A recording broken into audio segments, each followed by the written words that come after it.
seolah-olah sudah datang dalam 1 Tesalonika 5 ayat 5, pasal 8, dan Roma pasal 13 ayat 12.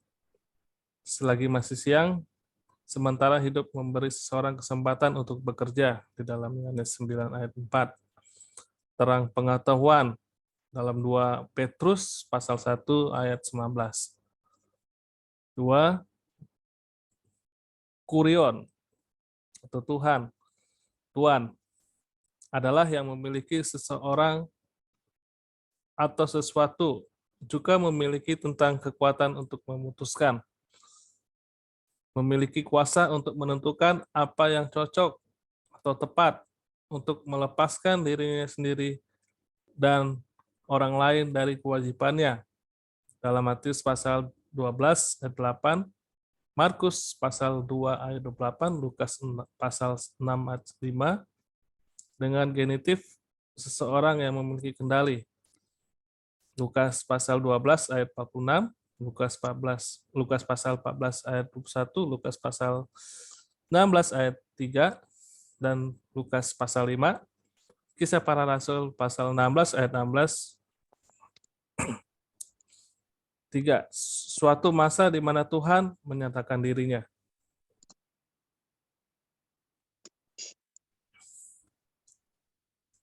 Ini slide berapa ya? 5. Menolong atau propetenai. Definition: to send, before, send forth. Mengirimkan sebelum atau mengirim. You say, I send for what? A company equipped for a journey. Artinya saya mengirim maju, menemani, melengkapi untuk perjalanan maju. Preparation yang tidak sempurna. Penggunaan kata menolong: 1. Mengirim maju atau membawa dalam perjalanan, menemani atau mengawal. Dalam 1 Korintus 16, 1 Korintus pasal 16 ayat 6, dan 1 Korintus 11. 2. Untuk memajukan, sesuaikan dia dengan kebutuhan untuk perjalanannya, dalam Kisah Para Rasul 15 ayat 3. Untuk datang kepada kamu dan oleh kamu untuk dibantu perjalanannya saya ke Yudea. 2 Korintus pasal 1 ayat 16. Jadi slide keberapa ya, Sel?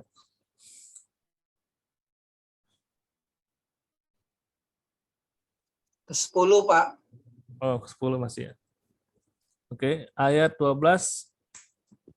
Rasul Paulus berencana mengunjungi jemaat di Korintus dalam pasal 1 ayat 15 sampai 16. Namun dia harus membatalkan rencananya. Pasal 2 ayat 1 sampai 4 menjelaskan alasannya. Tampaknya ada yang membuat Paulus berduka ketika berkunjung ke Korintus. Ada orang-orang yang tidak bisa menerima diri dan ajarannya. Paulus tidak membual ketika dia katakan megahkan atas jemaat di Korintus. Karena memang kemuliaan Paulus atau keberhasilan pelayanan di Korintus adalah jemaat itu. Dan Paulus mengatakan itu dengan tulus tanpa motivasi yang lain. Dan Paulus percaya bahwa jemaat Korintus dapat bersaksi untuknya di depan Tuhan dan gereja dengan hati nurani mereka, menegaskan bahwa Paulus jujur, tulus dalam pemberitaan Injilnya. Next. Ayat 13. Bagi Paulus, tulisan dengan pengajarannya dapat dipahami oleh jemaat Korintus dengan sebaik-baiknya. Ungkapan hanya menuliskan. Kamu pahamkan menunjukkan kedekatan Paulus dengan jemaat itu. Jadi sekalipun Paulus tidak hadir, tulisannya menunjukkan kedekatan Paulus dengan mereka. Ayat 14, seperti diterangkan pada ayat 12, yaitu Paulus percaya bahwa jemaat Korintus dapat bersaksi untuknya di depan Tuhan. Maksudnya pada waktu dia menyatakan dirinya. Dan gereja dengan hati nurani mereka. Sebab itu Paulus menegaskan bahwa baik dirinya dan jemaat dapat saling bermegah pada akhirnya.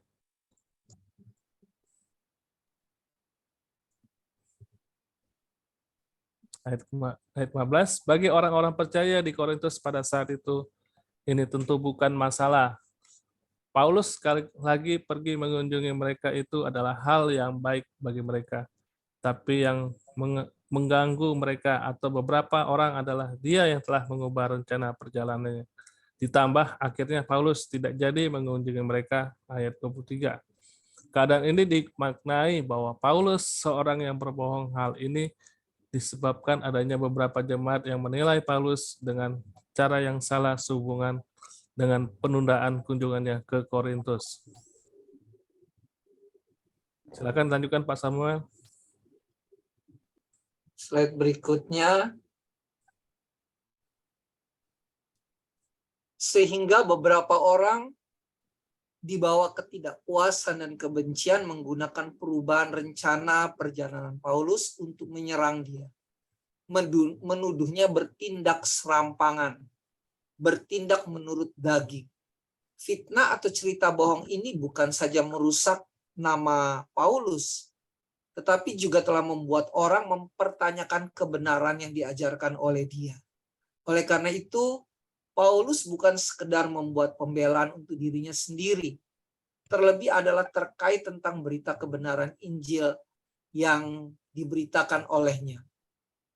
Ayat 16, pada ayat 16 ini sebenarnya Paulus ingin menjelaskan perubahan yang dia buat dan juga berharap pada jemaat Korintus untuk menolongnya dalam perjalanan ke Yudea.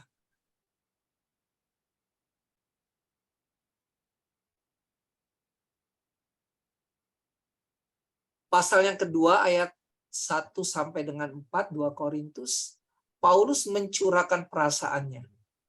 Rasul Paulus melanjutkan penjelasannya mengapa ia tidak datang ke Korintus seperti yang sudah diharapkan.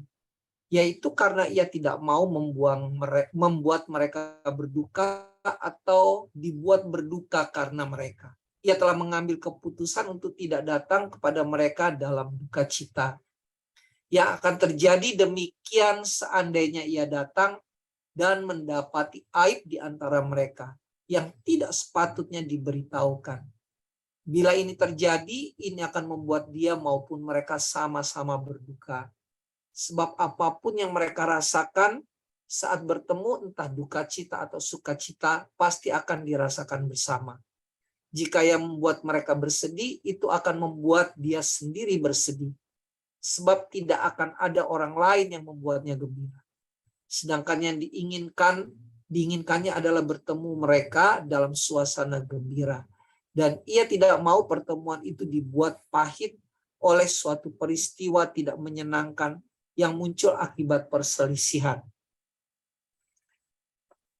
Ayat yang kedua, ayat yang ketiga dan 4, ia memberitahu mereka bahwa untuk alasan yang sama pula ia menulis surat sebelumnya, supaya jangan ia berduka cita oleh mereka yang harus membuatnya menjadi gembira. Ia menulis kepada mereka dengan keyakinan bahwa mereka memang melakukan apa yang semestinya, baik kebaikan mereka dan penghiburannya. Masalah yang disinggung di sini seperti yang tampak dalam ayat ini, ayat berapa ya? Adalah masalah seseorang yang sudah melakukan hubungan badan saudara, yang tentunya ia sudah menulis dalam surat yang pertama pasal 5. Dan Rasul Paulus tidak keliru dalam apa yang disangkanya di situ.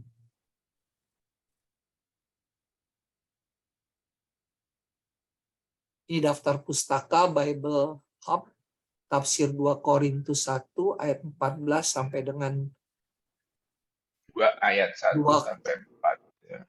2 Korintus 1 ayat 1. Bukan sampai, Pak ya. Tafsir 2 Korintus 1 ayat 14 sampai pasal 2 ayat 1 sampai 4. Ayat 1 sampai 4. Dannya kalau bisa diganti itu dannya. Sampai harusnya. Ya, sampai. Lalu pustaka. Fontnya keren tapi tulisannya iya. Sampai ya, sampai Pasal 2 ayat 1 sampai 4 ya. Oke, terima kasih kelompok 2. Lanjut dulu kelompok 3, Pak Wir. Baca dulu Pak Wir. Semangat Pak Wir. Sendiri Bapak. Siap sendiri.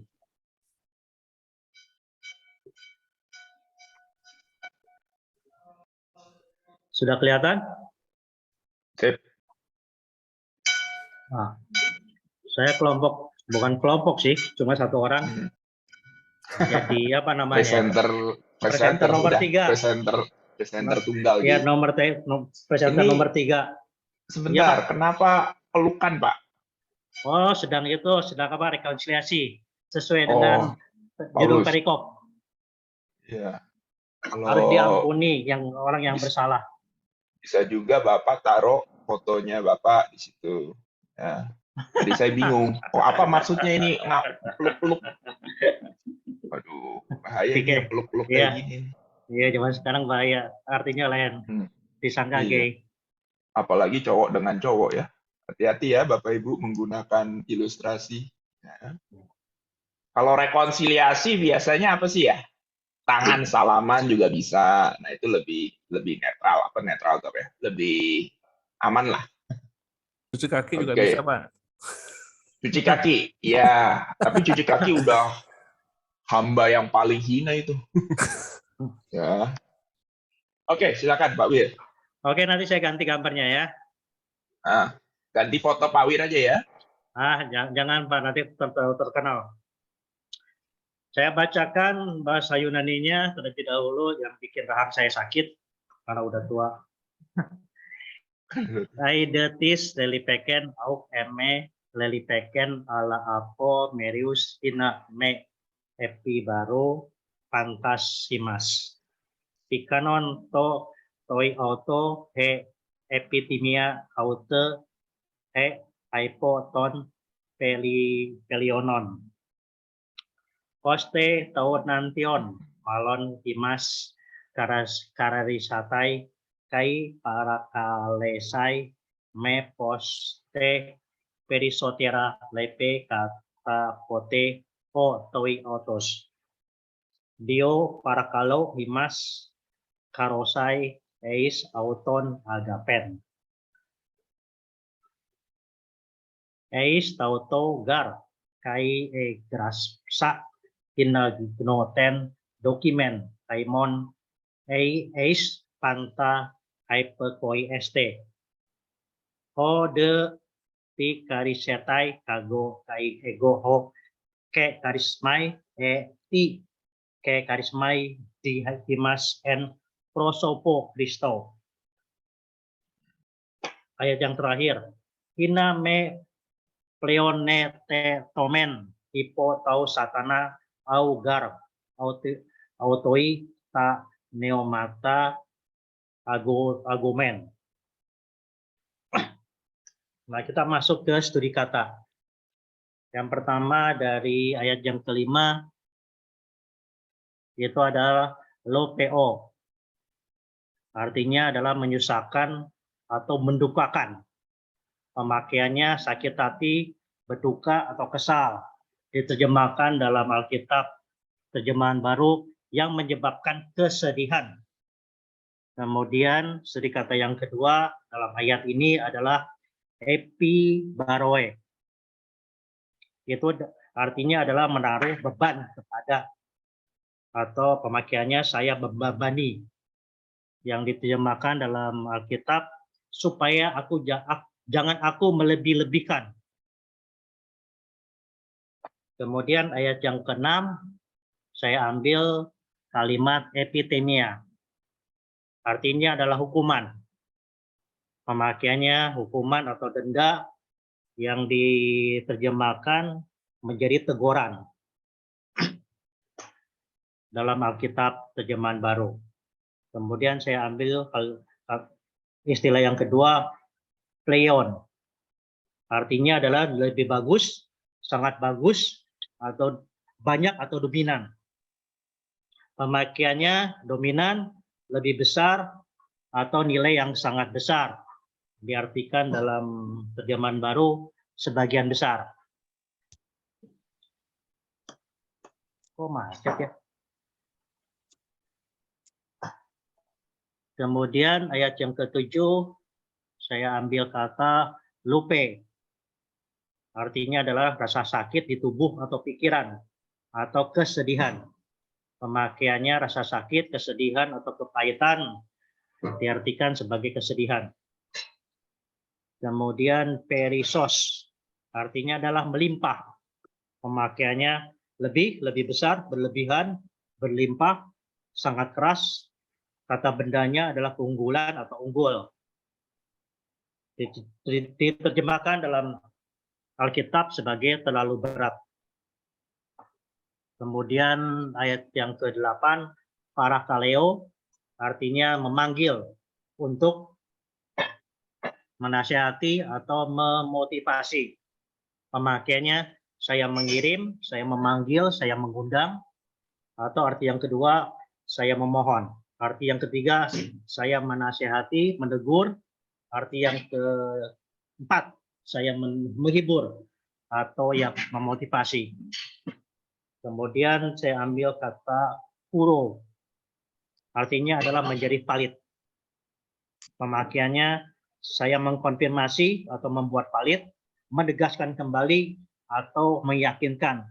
Diartikan dalam dalam terjemahan baru sebagai kata dengan kata sungguh-sungguh. Ayat yang ke-9 saya ambil dokimai. Artinya adalah proses, sebuah proses atau hasil dari pengujian, pembuktian, persetujuan. Pemakaiannya pengujian, pembuktian, bukti atau karakter yang teruji. Kemudian studi kata yang kedua adalah opekos. Artinya adalah mendengar atau patuh. Pemakaiannya mendengarkan, patuh atau tunduk, yang diartikan dalam Alkitab sebagai dengan kata taat. Kemudian ayat yang 10, saya ambil kata karisomai. Artinya adalah memperlihatkan kasih, memberi dengan tulus. Pemakaiannya saya memperlihatkan kasih, saya memaafkan, atau saya memperlihatkan kemurahan. Kemudian yang kedua, prosopon. Definisinya adalah wajah. Pemakaiannya muka atau ruman muka atau wajah. Diterjemahkan dalam Alkitab itu dengan arti hadapan, di hadapan Kristus. Kemudian ayat yang ke-11, pleonekteo, artinya adalah memiliki lebih banyak, melampaui batas kewajaran. Pemakaiannya memanfaatkan, melampaui batas kewajaran, atau menipu. Diartikan dalam terjemahan baru sebagai beroleh keuntungan. Studi kata yang kedua, agoneo, menjadi tidak peduli atau nggak mau tahu. Pemakaiannya tidak tahu, tidak peduli terhadap seseorang atau sesuatu atau peristiwa. Kadang-kadang disertai dengan ketidakpedulian. Ada unsur yang disengaja. Adapun latar belakang penulis 2 Korintus adalah Rasul Paulus dan Timotius. Penerima adalah jemaat di Korintus dan orang Kudus di Akaya. Shalom. Ya Pak. Shalom Pak Wir. Siap. Ya, Pak Wir, Ya. Karena waktu terbatas, Pak Wir langsung loncat ke studi eksegesis aja ya. Konteks Sampai historisnya. ini dulu aja isu-isu supaya bisa nyambung ke itu. Isu-isu yang dihadapi Paulus di Korintus. Pertama, Paulus itu plan dengan perubahan rencana seperti dikatakan dalam kelompok sebelumnya. Mereka menyimpulkan Paulus takut mengunjungi mereka. Yang kedua, Paulus tidak mampu menunjukkan surat-surat pujian bagi dirinya sendiri. Mereka menyerang watak pribadi Paulus dengan menyebutnya duniawi, sombong, dan licik. Mereka juga menyindir bahwa Paulus telah menggelapkan dana yang telah dipercayakan kepadanya. Kemudian para penuduh adalah orang Yahudi dan pelayan Kristus dan yang dengan cerdik telah membacakan surat pujian dari jemaat lain untuk menguasai jemaat Kristus.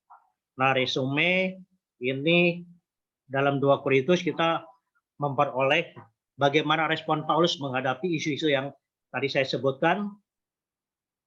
Kemudian yang kedua, gambaran yang ditarik dengan mengamati tulisan Paulus menunjukkan bahwa gereja pada masa itu juga memiliki pergolakan dan dosanya sendiri. Yang hebat bukanlah ketidaksempurnaan mereka, melainkan bagaimana mereka dapat mengatasi persoalan dengan kuasa ilahi. Nah, eksegesisnya, yang eksegesis perikop harus diampuni orang yang bersalah, saya bagi 3 bagian.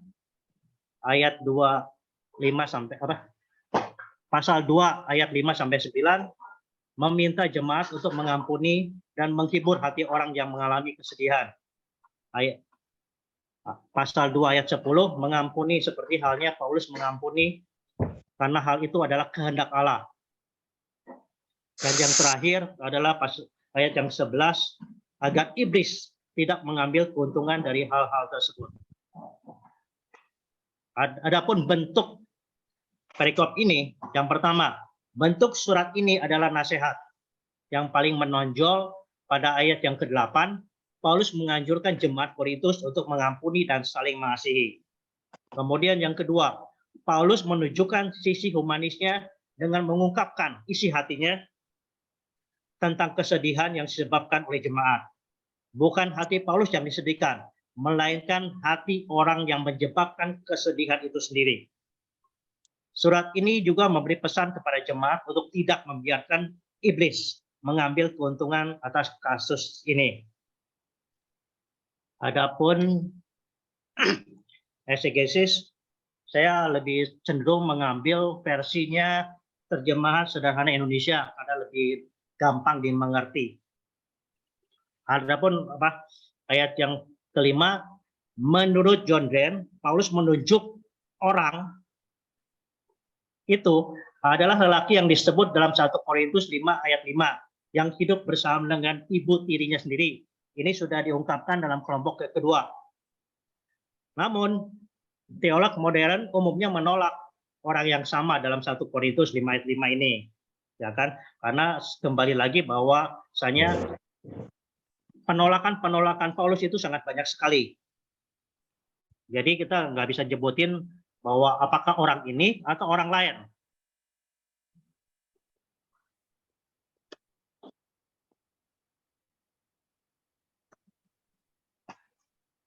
Sedangkan ayat yang ke-6, bagi orang yang demikian sudahlah cukup teguran dari sebagian besar dari kamu.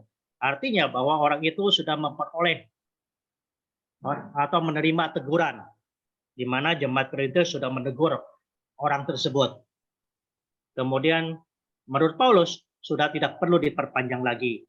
Dan yang ketiga artinya Paulus meminta untuk tidak memberatkan hukuman orang yang bersalah dan jemaat harus menerima orang tersebut untuk masuk kembali ke dalam persekutuan dan melupakan kesalahan yang diperbuatnya. Arti ayat yang ke-7, Paulus mengetahui bahwa orang itu telah mendapatkan penghakiman dari jemaat Korintus. Bukan hanya perasaan bersalah yang akan dia rasakan, melainkan rasa sedih yang terlalu lampau berat. Di sini bisa dilihat Paulus telah mengetahui bahwa orang ini telah mengalami pertobatan. Paulus mengetahui bahwa orang yang dihukum akan dengan mudah mendapat tekanan yang berat dan ia tidak mampu memikul beban itu. Untuk itu, orang tersebut perlu dihibur. Mungkin Paulus dapat memperoleh berita ini dari Titus. Yang ketiga, dengan sikap Paulus ini memperlihatkan sifat Allah. Allah menyatakan hukuman yang berat atas orang-orang yang tidak bertobat, tetapi kemurahan dan kasih-Nya yang sangat besar akan nyata atas orang-orang yang bertobat dan meninggalkan dosanya. Adapun ayat yang ke-8. Artinya adalah ketika seseorang yang melakukan kesalahan ini telah bertobat dan diampuni, masih dapat merasakan kesedihan. Sehingga ini dapat berdampak buruk baginya.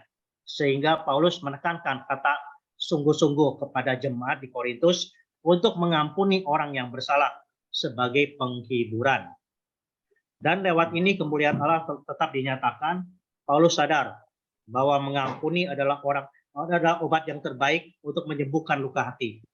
Untuk itu, Paulus meminta kepada jemaat di Korintus untuk mengampuni orang yang telah bersalah agar dia dipulihkan. Kemudian ayat yang ke-9.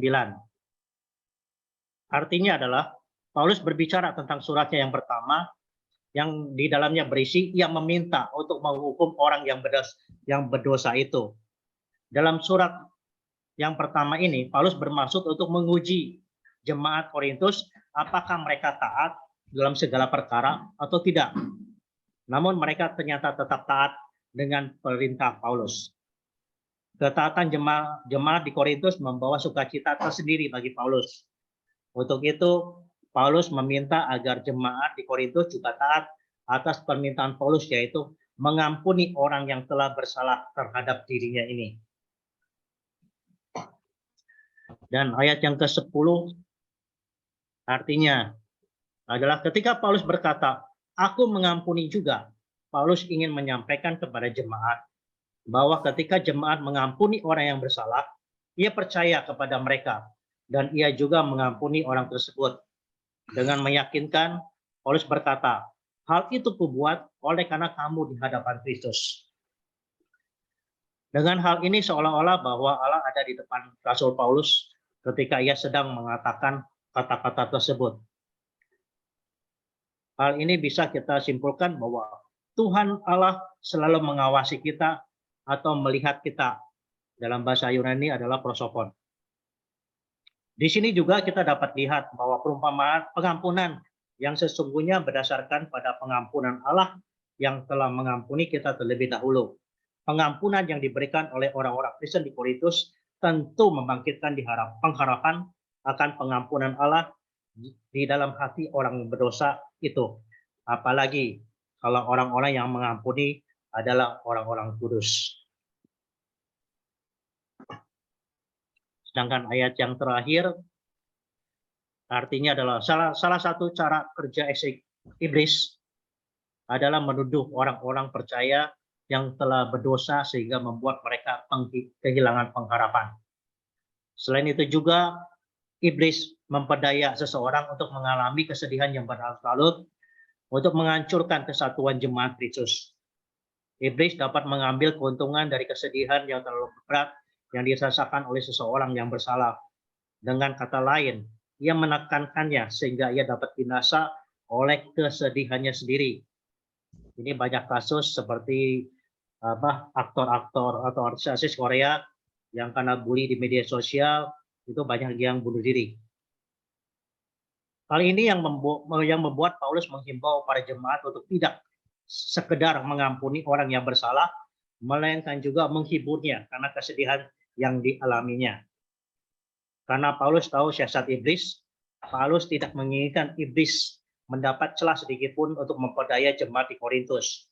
Oleh karena itu, Paulus memperingatkan mereka agar mereka tidak mengalami perpecahan, sebab salah satu pertahanan kita terhadap serangan iblis adalah kesadaran upaya musuh yang terus-menerus untuk beroleh keuntungan atas kita dan membuat menyimpang dari penyerahan kita kepada Kristus. Demikian presentasi saya mengenai perikop harus diampuni orang yang bersalah. Terima kasih. Mungkin lebih tepatnya bukan hanya bersalah tapi berbuat dosa. Ya, karena dalam 1 Korintus ada perzinahan luar biasa yang terjadi di jemaat ya. Bapak Ibu masih ingat PBX 1 semester lalu. 1 Korintus kalau nggak salah pasal yang kelima itu ada orang yang dosanya apa Pak Wir? Dosanya apakah nyuri mangga? Bukan, persetubuhan dengan ibu tirinya. Ya, persetubuhan dengan istri ayahnya atau ibu tirinya. Nah itu kalau menurut Paulus itu dosa yang di kalangan orang penyembah berhala aja nggak ada yang kayak begitu ya, masih menghormati ibu tirinya. Nah ini di kalangan orang Kristen jemaat Korintus melakukan dosa yang hebat seperti itu. Nah seperti Bapak Ibu ketahui di PBX 1 kita sudah bahas itu ya, orangnya keras kepala, jemaat ada beberapa oknum di jemaat yang bukan hanya mendukung tapi juga seolah-olah dalam tanda kutip seolah-olah bangga akan dosanya itu. Nah puji Tuhan, dalam perjalanan waktu, setelah ditegur, setelah ada surat 1 Korintus, setelah ada surat yang ketiga itu surat air mata, jemaat Korintus bertobat, orangnya juga bertobat. Nah, dalam konteks inilah maksud Paulus terima kembali orang yang sudah berdosa itu. Ya. Jangan dibiarkan sendiri, jangan kalau bahasa teologinya diekskomunikasi, dikucilkan. Ya. Kalau dikucilkan, dan dia benar-benar hilang. Ya. Ditipu oleh iblis, masuk ke murtad kembali, tapi diterima. Nah, itulah yang dibahas oleh Pak Wir. Ya, kelompok 3. Terima kasih Pak Wir. Kelompok 4, presenter keempat. Ya. Ibu Eta.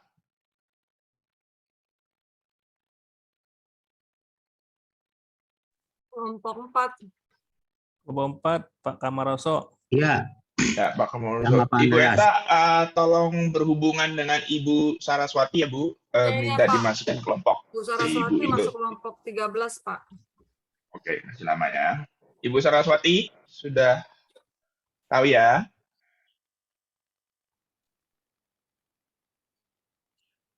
Nggak ada respon, mungkin lagi belanja. Ya, Pak Kamaroso silakan. Kelompok 4. Michelle, tolong ya Michelle. Pak Kamaroso dengan siapa? Pak Andreas, Pak. Pak Andreas. Ya.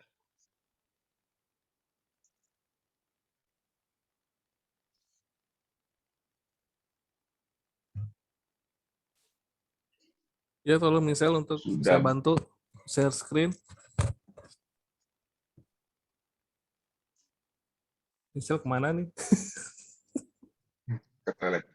Bentar, tadi Gantian. sinyal. Ya, Michelle, tolong. Oh, sinyal. Ya. Ya. Shalom. Ya, Shalom. saya dari kelompok 4 bersama dengan Pak Andreas akan membahas eksegesis dari 2 Korintus 2 ayat 2 Korintus 2 ayat 12 sampai 17. Ya, slide-nya boleh, Michelle.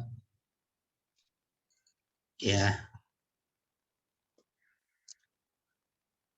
2 Korintus 2 ayat 12, bahasa Yunaninya, Eltonda eis tentroda estu evangelion tau Christo kai tirasmoi anogemenes en krio.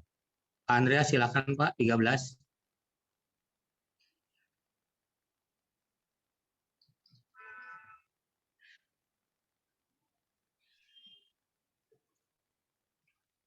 Pak Andreas. Andreas.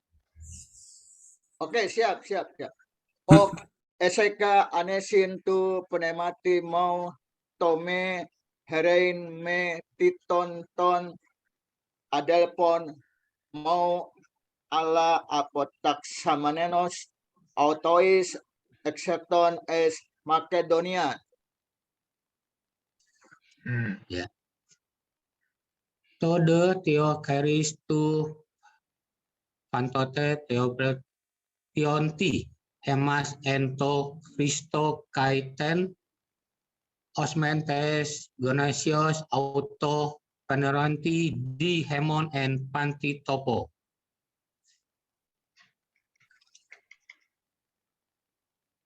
Hoti Christo eudia esmento theoen tois sojomenois kai entois apolimenois. Oismen osme ex tanatau eis tanaton ois de osme ex jois eis join kai pros tautatis hekanos. Olgar esmen hos ho poloi kapelon ontes ton logon tau teo olhos ex elicrineas olhos ek teo katenanti teo en Cristo laloman. Oke. Studi katanya yang pertama kita ngambil dari Kristo, ya artinya the authentic ones. Messiah Christ. Penggunaannya Anointed One, the Messiah, and the Christ. Artinya bahasa Indonesia yang diurapi. Pengiring Kristus atau kata Kristen mula-mula disebut dari Antioquia di Syria pada tahun 43 sesudah Kristus. Dari Kisah Rasul 11 ayat 26, sebelum nama ini orang Yahudi selalu menyebut para pengiring Kristus itu orang-orang Nazaret atau orang-orang Galilea yang diurapi. Ya. Klik lagi, ya. Yang kedua dari Makedonia. Ya, bahasa Inggrisnya, bahasa Yunaninya Makedonia. Artinya Makedonia, penggunaannya Makedonia, Roman province not of Achaia, Greece. Makedonia, wilayah timur laut Yunani. Perintah-perintahnya dari Filipus II dan Alexandria III. Menciptakan suatu kerajaan dari Mesir sampai ke India dan menyebarkan kebudayaan Yunani ke seluruh dunia.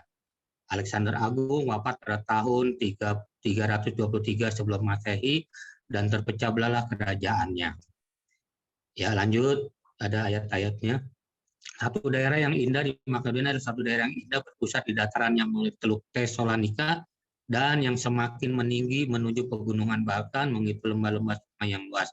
Daerah ini terkenal karena kayu dan logam yang berharga. Pada zaman dahulu daerah ini diperintah oleh golongan bangsawan berkuda di bawah keluarga kerajaan yang dipengaruhi Helenisme. Kemudian raja-rajanya menguasai pergolakan-pergolakan Yunani sejak abad 4 sebelum Masehi dan sesudah Iskandar Agung. Kekuasaan keturunan Raja Makedonia meliputi seluruh daerah Laut Tengah, bagian timur hingga kerajaan-kerajaan itu digulingkan oleh bangsa Roma. Selanjutnya kita ambil dari Euodia. Ya, definitionnya fragrance, penggunaannya sweet, small, ya. Artinya bau manis atau wangian.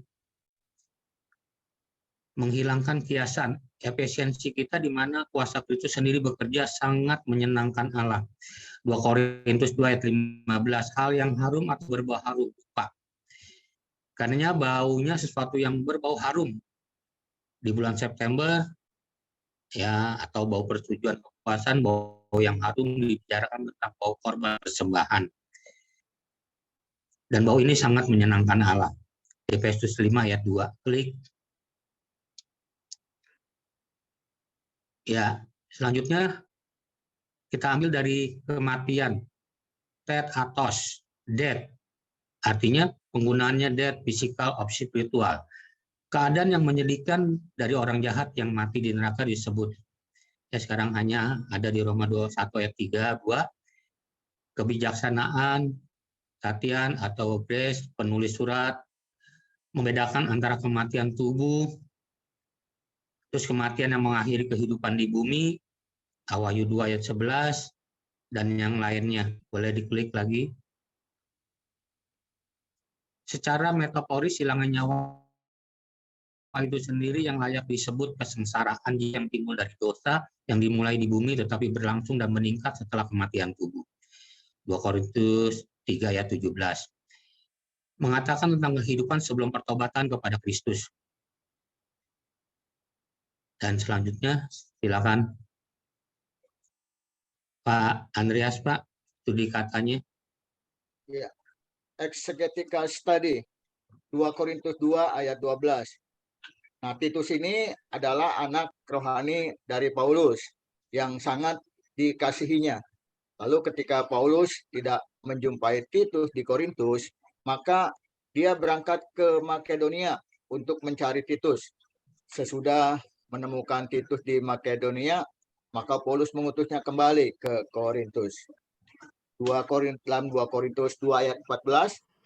Dalam ayat ini Allah diperlihatkan memimpin Paulus sebagai tawanan dalam arak-arakan kemenangannya, sebagai sindiran terhadap arak-arakan kemenangan Romawi dalam merayakan kemenangan militer mereka. Ya, lihat Paulus. Andreas. Halo, Pak Andreas. Ya, Pak. Nanya, Pak. Ya, Pak. Troas, coba saya bacakan sebentar ya, Pak ya, ayat 12 ya, Pak ya. pada waktu ini pakai bahasa Indonesia sehari-hari, saya pakai yang terjemahan baru. Ketika aku tiba di Troas untuk memberitakan Injil Kristus, aku dapati bahwa Tuhan telah membuka jalan untuk pekerjaan di sana. Mau nanya aja nih, Pak Andreas, Troas itu di mana Pak ya? Eropa atau Asia, Pak? Siapa tahu Pak Andreas suka jalan-jalan ke tempat-tempat Alkitab itu. Israel gitu. Di Troas. Di Asia. di Asia Pak ya? Asia ya, di Asia daerahnya namanya Asia Kecil ya Pak ya. Bapak Asia ingat Kecil, ya. 7 gereja kitab Turki, Wahyu Pak ya. Di Turki.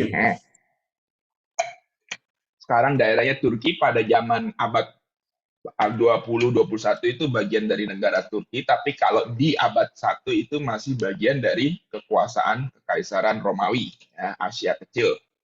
Ya, dekat dengan 7 gereja di kitab Wahyu. Efesus, Pergamus, Smyrna, dan lain-lain ya. Oke, lanjut Pak Andreas. Sering-sering jalan-jalan ya Pak ya. Iya Pak, makasih Pak. Biar melihat dunia.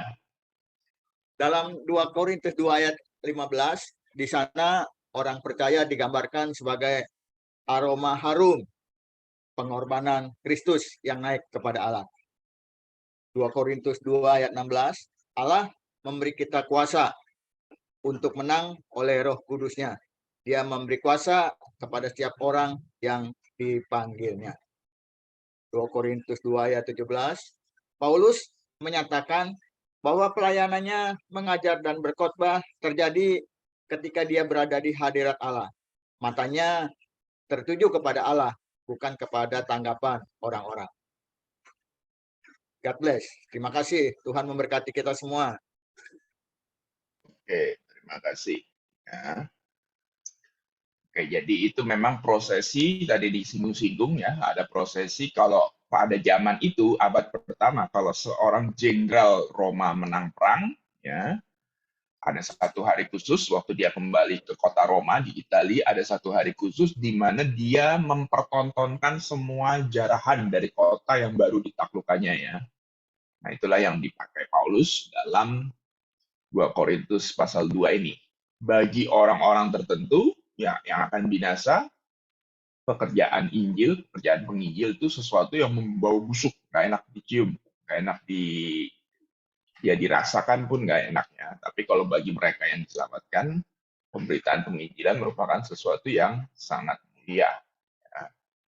Oke, kita masih ada waktu. Silakan kalau ada yang mau bertanya pada kelompok 2 bisa, kelompok 3 bisa, atau kelompok 4. Waktu dan tempat saya berikan pada para penanya. Silakan, dua penanya dulu.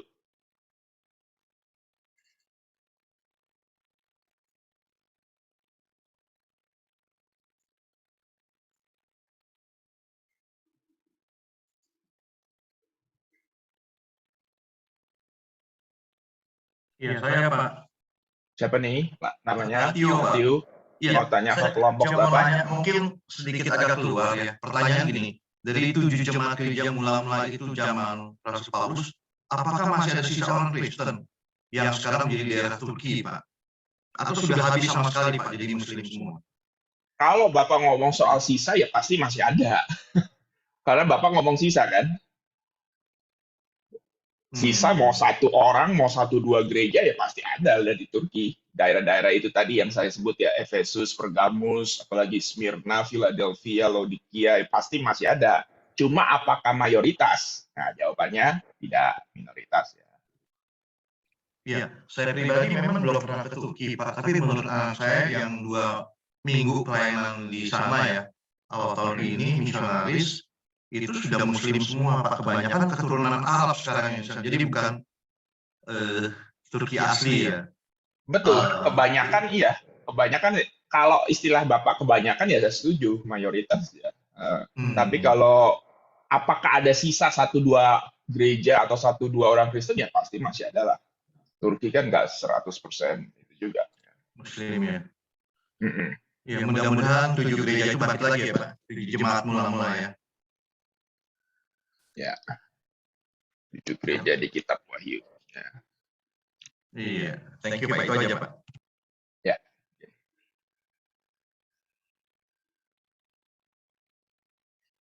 Silakan yang lain. Mungkin Pak Iwan mau tanya. Pak Iwan tampak bingung, Pak.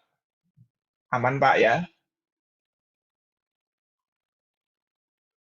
Pak Iwan lagi nyari apa itu? Aman, Pak. Aman ya? Ada yang mau ditanya, Pak? Mungkin ada yang belum jelas. Belum ada, Pak. Belum ada. Letak-letak geografis, Pak Iwan masih hafal ya? Letak geografis, misalnya Korintus. Waktu itu kan di PBX 1 pernah saya katakan ya, Korintus itu benua apa? Masih ingat nggak, Bapak Ibu? Korintus, Efesus. Kalau Efesus sudah jelas tadi, sudah disinggung Pak Tio Syuhan ya, di Turki. Pasti itu Asia Kecil ya. Tapi kalau Makedonia, tadi itu Korintus, ya, Filipi, nah itu masuknya benua apa itu Pak Iwan? Masih ingat? PBX 1 ya berarti ya. Asia atau Eropa, Pak Iwan? Turki, sorry bukan Turki. Turki sih jelas Asia. Maksud saya yang tadi itu Makedonia, Filipi, Korintus, Athena, ya. Eropa, Itu Pak. masuknya benua Eropa ya, jelas di bagian barat ya. Roma, kalau Roma, Itali masuk Eropa, itu udah pasti. Roma. Athena di Yunani, Eropa Timur. Athena kita ya memang dulu sebut Yunani. jajahan dulu bagian kota Yunani, tapi waktu abad pertama zamannya Tuhan Yesus, zamannya para rasul itu udah bagian dari kekaisaran Romawi ya. Masuknya iya. benua apa, Pak? Masuknya benua Eropa. Eropa Barat. Eropa. Kalau Mesir benua apa, Pak Iwan? Mas, Pernah ke Mesir, Pak? Lihat Asia, piramid. Timur Halo, Shalom, Pak Iwan. Afrika, Pak, Timur Tengah. Tengah, Afrika. Iya, Pak. Afrika dia, Pak. Masuknya mana? Mesir, Pak? Afrika. Egypt, Timur. Asia, Egypt, Pak. Afrika. Ya, itu Egypt itu yang disebut sebagai transcontinent country ya, negara antar benua. Jadi dia perpaduan, ada bagian-bagian yang letaknya di benua Afrika, ada bagian-bagian yang masuk ke benua Asia. Jadi gantung gitu ya. In between ya, Pak? In between. Ada bagian, berarti apa? Overlap ya, overlap. Ada yang masuk di bagian benua Afrika, yang di bagian baratnya, kalau yang bagian timurnya masuk ke Asia, dekat Israel ya. Ya. Kalau Pulau Siprus, Pak Iwan. Pulau Siprus pernah dengar ya? Terus Asia kan, Pak? Pulau Siprus. Siprus, kalau secara geografi, masuknya benua apa, Pak Iwan? Siprus. Siprus itu dekat Asia Kecil tuh, di bawahnya. Benua Asia. Berarti masuknya benua Asia ya, Pak? Halo, Pak Iwan.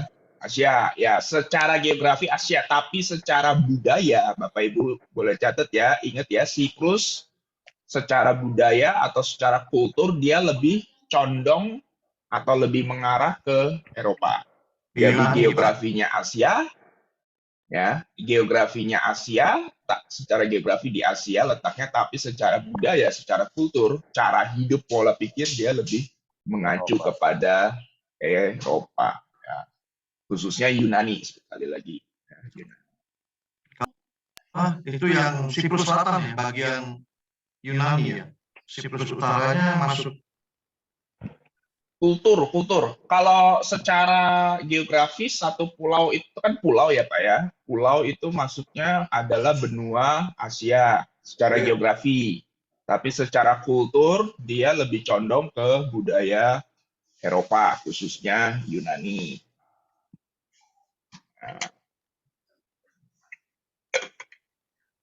Andreas. Halo, Pak Andreas. Halo, Pak. Sehat-sehat ya. Sehat, Pak. Puji Tuhan. Sehat-sehat, Pak ya. Mau nanya nih, Pak. Kalau Pulau Patmos masuknya apa, Pak? Pulau Patmos itu kita tebak-tebakan geografi ya. Asia, Pak. Asia, ya, karena dia dekat dengan Efesus ya, dia kurang lebih 80 km di sebelah tenggara Efesus. Jadi waktu kitab Wahyu ditulis ya, Yohanes nulisnya nggak jauh-jauh, ya. Dia nulis di Patmos, dia dibuang di Patmos, lalu dia kirim suratnya ke Efesus dan 6 gereja lainnya. Ya. Ada Pak Karyadi itu, saya lihat. Pak Karyadi, lagi makan apa Pak? Makan mooncake. Makan jagung, Oh, bukan duren ya. Jagung, Pagi-pagi makan duren nanti tensi naik ya. Pak Karyadi, itu Pulau Kreta itu ya. Bapak tahu ya Pulau Kreta yang waktu Paulus menulis surat kepada anak rohaninya tadi disinggung-singgung tuh sama Pak Andreas dan Pak Kamaroso ya, Titus ya. Titus waktu itu di Pulau Kreta. Pulau Kreta itu jatuhnya di mana Pak? Eropa atau Asia? Pulau Kreta. Kreta. Kalau Patmos kan Asia, masih masuk Asia kecil ya. Kalau Kreta? Karena dia dekat Yunani ya Pak, berarti bisa Eropa ya Pak? Hah? Berarti Eropa ya. Jangan ragu-ragu ya Pak ya. Pulau Kreta itu jelas Eropa ya. Oke. Ya, salam Pak dosen. Ya, silakan Pak Chandra, Pak David. Ya, saya mau nanya Pak tentang kewarganegaraan Paulus. Ya. Katanya ada 2 kewarganegaraan ya Pak? Betul. Dia punya dual citizenship. Pertama kan dia lahir di kota Tarsus. Tarsus itu di mana Pak? Ya Asia kecil juga itu, yang dekat-dekat provinsi Galatia tadi. Ya, kalau sekarang bagian Turki.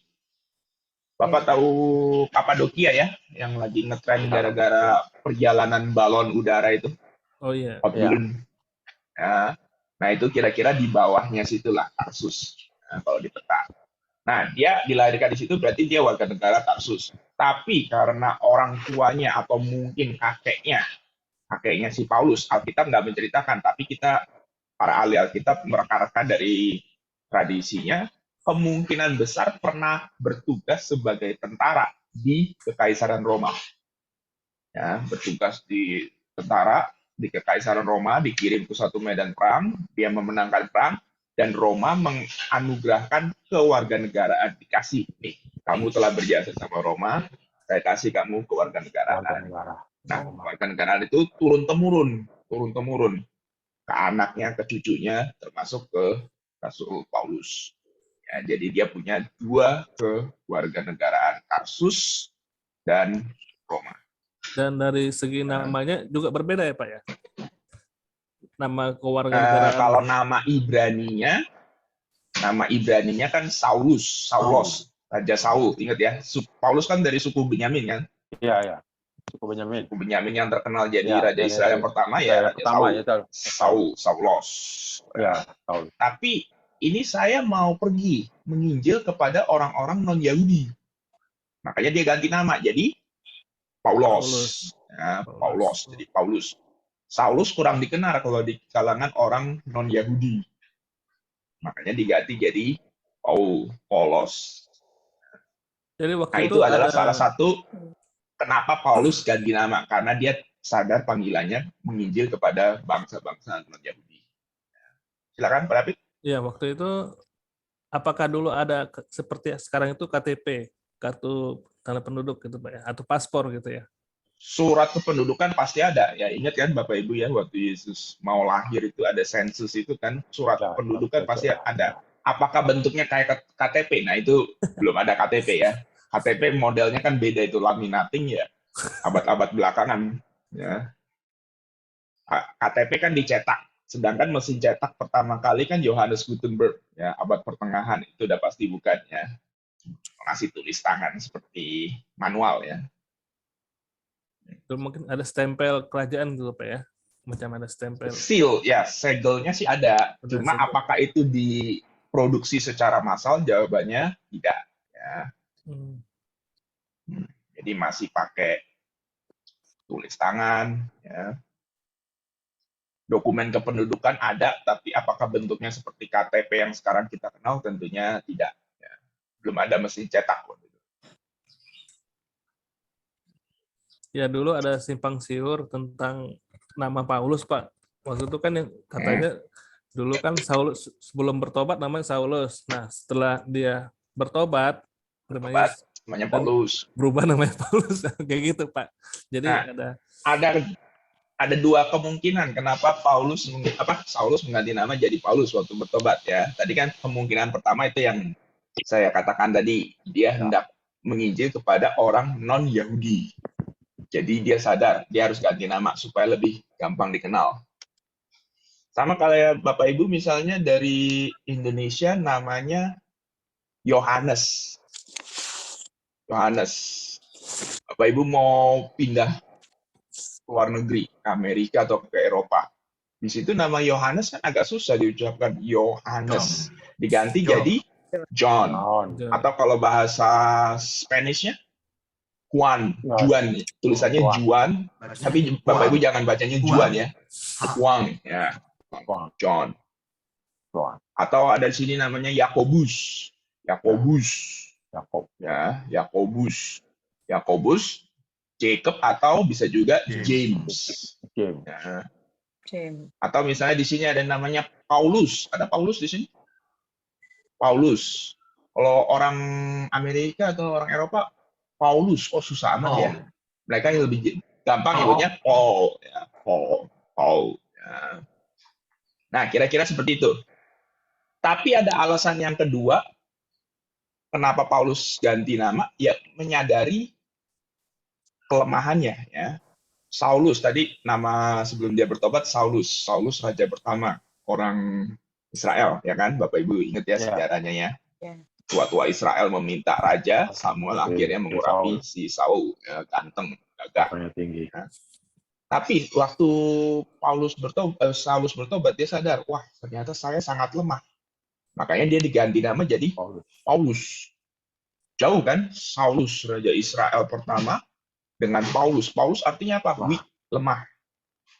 Ya, kecil, small. Tadinya besar, raja Israel pertama, walaupun terlepas dia taat sama Tuhan atau enggak ya, lupakan itu dulu, tapi sekarang jadi kecil, small. Ya. Nah, itu alasan kedua kenapa Saulus ganti nama jadi Paulus. Nah, itu story-nya kira-kira Bapak Ibu ya. Dua alasan kenapa Saulus mengganti nama menjadi Paulus. Iya, kalau kita lihat Itu Pak David. Iya, kita lihat dari latar belakangnya Paulus, seorang ahli Taurat ya Pak ya. Yang luar biasa, yang ahli kitab gitu ya, perjanjian lama, sehingga dia bertobat, sehingga dia menuliskan banyak kitab ya Pak, untuk dalam perjanjian baru. 13 kitab. Yang kanonik ya, yang kanonik. Nah, mungkin banyak kitab-kitab lainnya dia tulis, cuman itu tidak kita anggap kanonik. Ya. Terus dari segi pengetahuannya tentang, dia kan berarti dia belajar teologi ya dulu Pak ya, tamatan teologi ya gitu ya Pak. Iya. Ya kalau disetarakan sekarang ya bisa sama kayak doktor kali ya. S3 Pak ya. Di bawah bimbingan Rabi Gamaliel. Ya. Saya salut Pak, saya lihat Paulus gitu ya. Tuhan dahsyat gitu, maksudnya Tuhan tangkap Paulus gitu ya, sehingga dia berubah menjadi imannya, menjadi percaya kepada Yesus, yang dulunya dia menganiaya jemaat Tuhan gitu ya, sehingga dia bertobat, sehingga Paulus ini memberikan memberikan pengajaran itu dalam sekali Pak. Dia itu melibatkan perjanjian lama dikaitkan ke dalam perjanjian baru digenapi oleh Yesus. Itu bukan berarti rasul-rasul lain tidak mengkaitkan perjanjian lama dengan perjanjian baru, tapi yang paling dalam cara ngupasnya, cara menjelaskannya, yang paling dalam adalah Paulus. Ya. Ada Injil yang ditulis oleh orang Yunani, masih ingat? Ditulis orang non-Yahudi, Injil Lukas. Ya, itu juga banyak mengkaitkan dengan perjanjian lama. Ya. Walaupun Lukas orang Yunani, ya. Tapi tidak sedalam Rasul Paulus. Nah itu Pak Karyadi makan jagung tuh nggak bagi-bagi. Pak dosen. Ya. Pak, ada juga yang bilang Pak, kalau nama Saulus dan Paulus itu memang sudah namanya dari kecil, emang bawaan.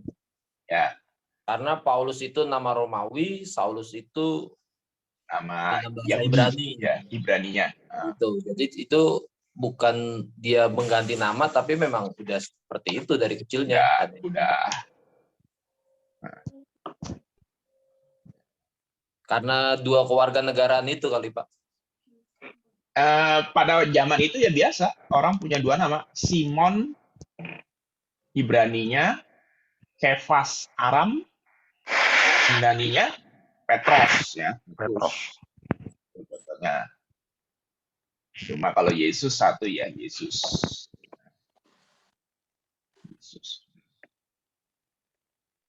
Pontius Pilatus. Nah, mungkin itu juga dua nama ya. Misael ya. Apa? Misael dan Mesak juga beda. Ya, ya. Tapi itu udah beda periode ya, Pak Sabto ya. Itu zaman Babel ya. Petros. Kalau nama-nama kepada penyembahan kepada Allah Israel diganti kepada penyembahan kepada dewa-dewa Babel. Ya. Daniel, Belshazzar, dewa Bel, ya kan? Daniel artinya apa? Pak Ibu, dosen, arti nama Daniel apa? Allah hakimku.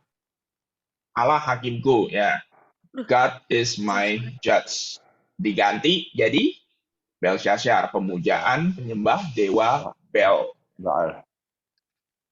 Bukan Baal, beda. Ini Baal tuh Kanaan, Bapak Ibu. Ini waktu itu kan Daniel lagi dibuang ke Babel, Nebukadnezar, ya. Bukan Baal ya. Penyembahan kepada dewa Bel. Dewa Baal. Bukan bel lonceng ya, tong, Ya. bukan. Bel, dewa Bel. Ya. Dewa Bel. Ibu Erni, kenapa? Pak Freddy tolong dimut Pak Freddy. Kalau Tolong dimut, Pak Israel Freddy. itu, Tunggu, kenapa nama satu-satu. Tuhan itu selalu identik dengan El ya? Elohim, El Roy, El Shaddai gitu. Kenapa Ada nama Allah? LL-nya. Nah kan bangsa Israel kan berasal dari bangsa-bangsa Kanaan, Bu. Ya. Kita kenapa manggil Allah? Ya kayaknya kita dipengaruhi oleh budaya Arab ya. Tapi kalau Israel kan budaya Kanaan. Kanaan memanggil dewa tertinggi mereka El. Dan kata itu yang digunakan oleh Musa dalam Taurat ya, dan seterusnya. El, baru dalam perkembangan selanjutnya ada Adonai, YHWH. Nah, jadi wahyu Allah itu tidak diberikan dalam situasi yang vakum, nggak ada apa-apa, tahu-tahu El itu nggak seperti itu. Ya. Ya, baik Pak. Jadi berkembang dari masyarakat sekitarnya. Mau nanya Ya. Pak. Ke kelompok berapa Bu? Iya, buat Pak dosen sih, karena saya Oke, kurang paham. Kan tadi Bapak mengatakan Yesus cuma satu nama ya. Ya, panggilan Maryam kalau memanggil Yesus gitu kan. Tapi sekarang pengajaran sekarang kenapa ada yang menyebutnya Yeshua Hamasia itu Yeshua. Apa itu Pak? Yesus itu kan bahasa Yunani Bu, Yesus. Kalau bahasa Aram atau bahasa Ibraninya ya betul tadi Yeshua. Ya. Nah, Yesus atau Jesus kalau bahasa Inggris dengan Hosea dengan Joshua itu semua artinya sama Bu. Ya, Bapak Ibu, arti nama Yesus, nama Joshua, nama Hosea artinya apa? Sama. Yang lengkap. Saya tulis ya di kolom chat ya. Yesus, ya. Yesus, Hosea, ya. Yosua, artinya adalah Jehovah is salvation. Oh, Yehosua juga bisa Pak ya. Jadi kalau ditanya Yesus, Joshua, Hosea, Jehoshua, nah itu semua sama. Jehovah is salvation. Yehovah ya, Tuhan yang kita biasa lihat, Tuhan huruf besar semua. Tuhan adalah keselamatan. Tuhan adalah keselamatan. Nah, kenapa kok sekarang kok dulu namanya Yesus biasa aja? Kenapa kok sekarang disebut-sebut Yesua? Boleh nggak kita manggil Yesua? Ya boleh aja, cuma hati-hati jangan terjebak kepada gerakan pemuja bahasa Ibrani ya, Bapak Ibu ya. Ya Bapak Ibu mau menyembah Yesus dalam pakai nama Yesua, Yoshua, ya boleh saja, cuma jangan terjebak dalam pola pikir gerakan pemuja nama Yahweh itu. Mereka menganggap, oh paling benar ini. Nah itu yang nggak boleh, itu namanya kesombongan rohani. Ya. Oh Pak David masih nyembah Yesus, nyebutnya masih pakai Yesus. Oh kalau saya sudah Yeshua, Yehoshua, berarti saya lebih rohani daripada David. Nah sikap seperti itu tidak boleh Bapak Ibu gunakan. Ya. Pola pikir seperti itu tolong dibuang jauh-jauh. Ya. Karena di Spanish ya pemain bola ada juga nama Jesus, tapi kelakuannya nggak baik. Ya. Bukan namanya ya, bukan. Betul, nama mengandung kuasa, tapi siapa di balik nama itu? Nah, itu yang penting. Yesus pun ada dua kan, waktu Pilatus itu, mau yang mana nih yang mau dibebaskan? Yesus Barabas atau Yesus Nazaret. Yesus Barabas. Dua pilihan kan, Yesus Barabas atau Yesus yang disebut Nazaret, Kristus. Bukan Nazaret, bukan. Kristus. Nah, itu. Mana yang mau dibebaskan? Yesus anaknya si Abbas, Barabas tuh anaknya Abbas ya. Makanya mungkin namanya Abbas. Atau Yesus yang disebut Kristus, Yesus yang Mesias ini. Nah, Yesus Kristus. Orang Yahudi pilih yang mana yang dibebaskan? Yesus Barabas. Yesus Barabas, ya Barabas. Ya. Yesus Kristusnya disalib aja. Ya. Jadi hati-hati penggunaan itu, boleh saja menyebut Yeshua, Yehoshua, ya, tapi sadar siapa yang disembah itu. Bukan namanya, tapi pribadi di balik nama itu yang berkuasa. Pak mau bertanya Pak. Nggak semua. Ya, silakan Pak Jim. Paulus ini kan memang kalau kita belajar di PBX 1 itu kan dia lebih mengedukasi jemaat, maksudnya internal dalam jemaat Korintus. Ya. Nah, kalau kita lihat di 2 Korintus ini yang dia tidak datang karena ada hubungan sedarah itu yang pernah dibahas juga ya di PBX 1 tentang percabulan. Nah, hal ini kan Tunggu. Yang tadi persinahan dibahas Pak Wir nggak saudara ya? Istri ayahnya ya. Ini nyangkut nggak Pak yang ke PBX 1 Pak? Yang tentang percabulan? Nyangkut. Ya itu tadi yang saya sebut itu persinahan. Yang saya mau tanya ini begini Pak. Yang saya mau tanya, dia kan kalau kita baca tuh dia tidak bisa menghakimi orang-orang di luar jemaat. Oh ya. Nah, yang saya mau tanyakan misinya dia ini berarti hanya untuk di dalam internal jemaat. dulu. Iya, betul. Walaupun jemaat itu Jelas. berpengaruh kepada lingkungan sekeliling berarti Pak. Ya, dia utamakan jemaatnya dulu dibersihin. Kalau orang luar ya melakukan itu ya terserah. Oh, dia nggak memang khusus untuk Korintus, jemaatnya dia di Korintus, bukan warga negara Korintus ya? Bukan orang-orang di dalam kota Korintus, beda ya. Khusus Kalau ini jemaat kan saja yang dia concern di situ ya. Kan judul suratnya surat Paulus kepada orang-orang suci, ada jemaat Tuhan di Korintus. Jadi bukan satu warga negara Korintus itu. Dia nggak ada hak ya. Paulus. Nah, kalau kita flashback, maksudnya kita bicara tentang gereja saat ini, Pak. Apakah hal ini juga bisa kita lihat ya, pergerakan gereja itu hanya internal, tidak keluar. Tunggu. Lebih fokus ngurusin di dalam tapi tidak keluar. Apakah ini dampak yang dari kitab Korintus ini yang memang kita tuh lebih concern, kita memang jemaat kita nih. Kalau bukan jemaat kita nggak bisa. Kita harus segala sesuatu harus dimulai dari internal dulu, Pak ya. Ya, tentunya Bapak Ibu semua sudah tahu ya, Yesus pun bersihkan dulu dalamnya kan. Nah, dalamnya aja masih kotor, dalamnya aja masih banyak masalah, udah mau menginjil keluar kan repot ya. Bukan berarti nggak boleh menginjil, kita semua fokus ke dalam aja, enggak ya. Tapi dalamnya dibersihin dulu. Paulus berkata, aku nggak bisa hakimi orang luar ya, mereka ya penyembah berhala, masih orang kafir, kita nggak tahu. Tapi kalau di antara kalian, di antara jemaat Kristen di Efesus ada yang melakukan persinggahan, usir. Ya, dikucilkan tadi itu istilahnya. Kecuali kalau dia mau bertobat, ya terima lagi. Ya. Segala sesuatu harus dimulai dari dalam. Tapi apakah hanya di dalam aja ya? Kembali ke perintah Tuhan Yesus ya. Pergilah jadikan semua bangsa muridku. Ya, ada eksternalnya juga. Tapi segala sesuatu mulainya harus dari internal. Ya. Maksud Begitu saya, Pak Jimmy.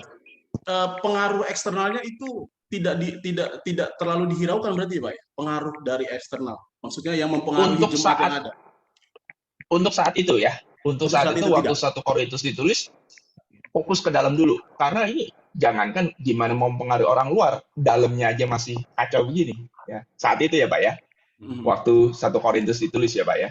Ya. Kan kata-katanya Paulus itu kan jelas banget kan.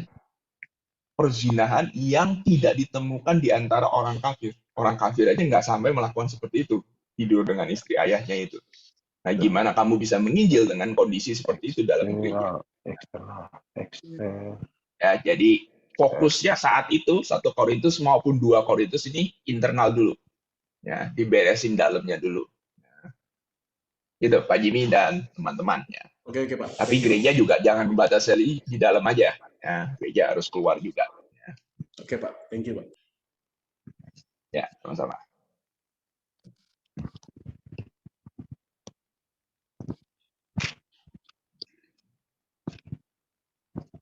Pak Iwan udah ketemu ya dengan anggota kelompoknya ya Pak Iwan? Jujur Pak, belum Pak sampai saat ini Pak. Saya juga Kelompok berapa Bapak? frustasi nih. Frustasi. Siapa kelompoknya? Frustasi, Pak. Pak Wim Dengan siapa? Lopis, Pak Wim Lopis sama Nia apa? Pak Iwan Setiawan maksudnya ya Pak? Naimi. Maksudnya Pak Iwan Ibu Setiawan. Naimi itu ada. Iwan Darmawan. Oh, Iwan Darmawan. Iwan Darmawan ini. Nah, kalau tadi Pak Iwan Setiawan yang tadi. Kelompok Itu ada Ibu Naimi kan? Ibu Naimi ada. Saya nggak bisa berhubungan Pak. Iya, saya ada Pak. Itu ada. Lagi malam di sini Pak, jadi tutup kamera. Oh lagi malam. Masih di luar negeri ya? Iya. Ya, jadi saya nggak tahu gimana saya mau kerjain ini tugas kelompoknya Pak, karena saya nggak ada komunikasi. Jadi Salahnya. Pak Wim, ya. Sharing nomor WA aja di itu, di mana di WhatsApp group ya, atau Japri. WA-nya pun saya nggak punya. Kenapa? Nomor WA kelompok saya nggak punya Pak. Ya nanti saya kemarin tanya sama Bu Eta katanya masih minggu depan untuk presentasinya. Karena saya juga masih di Kanada, jadi saya pikir ya minggu depan. Wah kalau boleh sih Bu. Musim minggu depan udah mesti rampung dong Bu. Harus nyicil sih Bu. Iya, karena minggu depan sebentar. Ini kan hari ini kelompok 5. Iya benar minggu depan ya. Minggu depan 5 dan 6. Berarti 2 minggu lagi. Masih ya, 2 minggu lagi besok, kan? Pak. Hari ini 2, 3, 4 betul. 2, 3, 4, 5, 6. Iya, besok 5, 6 besok. Ya. 6 minggu depan, baru 2 minggu lagi. Tapi bukan berarti kerjanya 2 minggu lagi, nggak begitu ya, Bapak Ya Ibu kan ya. masih banyak yang lain Pak. Coba Iya betul. Tugasnya kan masih banyak yang lain. Belum rampung buku yang Bapak kasih tugas. Saya Pak. Pak Nuryadi dengan Pak Nuryadi dengan dan Freddy. Pak Freddy. Oke. Ya. Kalau kelompok 6 Busri, Pak Yohan. Busri. Pak siapa? Pak Yohan. Pak Yohan. Oke. Ya, Pak Yohan ada ya, lengkap ya. Oke, persiapkan baik-baik kelompok 5 dan 6. Terima kasih sekali lagi untuk kelompok 2, 3, 4 ya. Oke, anggota kelompok 4 Pak Andreas berdoa mengucap syukur untuk hari ini.